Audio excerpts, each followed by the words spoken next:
And I was like, yo.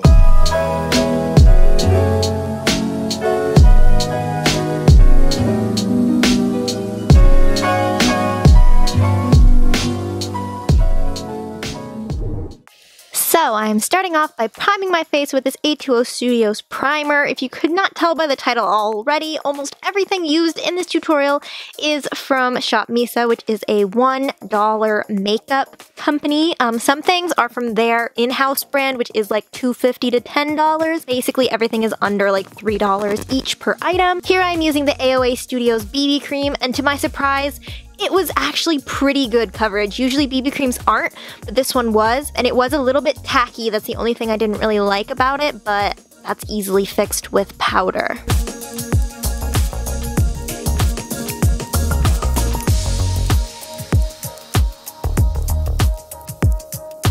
Then I am taking the same brand concealer, and I was shook by how pigmented this was, and when I blended it out under my eyes, it was completely seamless, and it looked great, honestly. I really like this concealer, and I do think it was like actually $1, and that's like crazy because it's so full coverage. I also wanted to point out that the brushes I'm using in this tutorial are from Zoffel, and I'm just giving them a go, testing them out, and I do say I do like them, so I'm going to link those in the description if you want a pair of cheap, cute rose gold brushes. Yeah.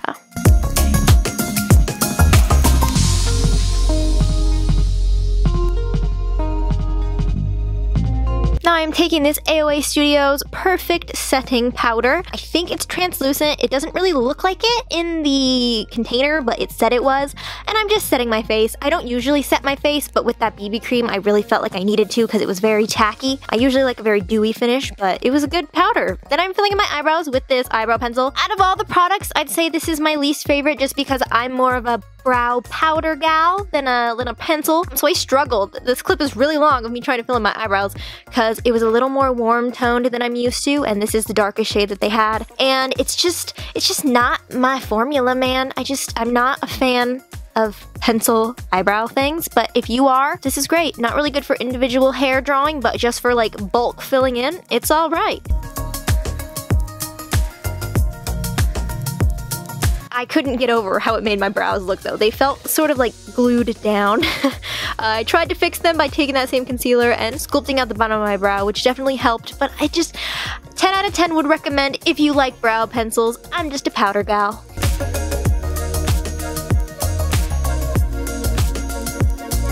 For $1, it was great.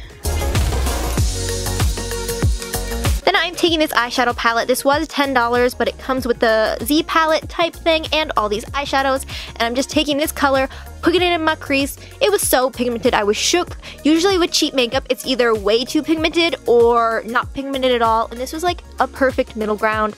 Very, very similar to like Coastal Scents or BH Cosmetics eyeshadows. I really like them. And this is one of these awful brushes. It blent like a charm. I had no problems. I then took this darker shade and deepened up my crease. I am going for a very neutral look in this video, but I did try something new in the next step.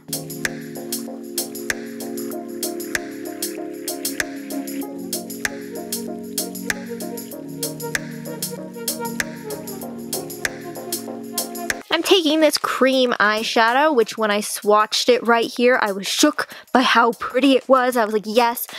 This was a little weird on my eyelid, probably just because I didn't prime, but it was kind of separating because I have slightly oily eyelids. But I just put this on, sort of carved out my crease with it because I wanted to do a cut crease, but like not fully, so I just carved like the inner corner out. And then I decided I needed to set it because it was just a weird consistency. So I took this highlighter from H2O Studios. Yes, I've used this in tutorials in the past. It's a great highlighter.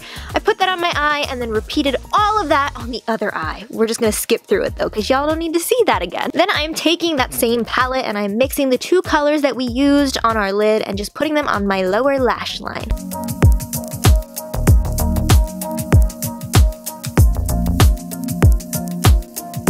I'm taking these two mascaras. One of them is a pre-lash, and then the other one is one of those like fluffy mascaras that are like fibers that make your eyelashes really long. I love this, especially for the bottom lashes. So you put on the first coat, which is like a sticky glue, and then the second one is literally just little hairs that you apply on your lashes. 10 out of 10 would recommend. Then I applied these lashes, which are also from Shop Misa, and then we were going on to blush. This blush is way too pigmented. I was terrified because when I swatched it, it was literally so pigmented. It went on a little heavy. I'm not very good with pigmented blushes. I prefer not pigmented blushes, but if you know how to work with them, this would be great. I had to blend it out a lot because I look like a clown. Then I took the same highlighter that I use on our eyelids and I highlighted my face as per usual. Wow, there are no fake freckles in this video. I am off brand. I'm disappointed in myself. Then for lips, I took this AOA Studios liquid lipstick. It is a red one and I put it in the middle of my lips. And I was gonna create a gradient, but then I used this diamond lip gloss. I love these. They're like my favorite lip glosses ever. And this lipstick was so pigmented that it basically just spread all over my entire lips. So it's really pigmented, but not very good for gradient lips, I would say. Okay, that's it for the tutorial. Bye, guys! And I was like, yo.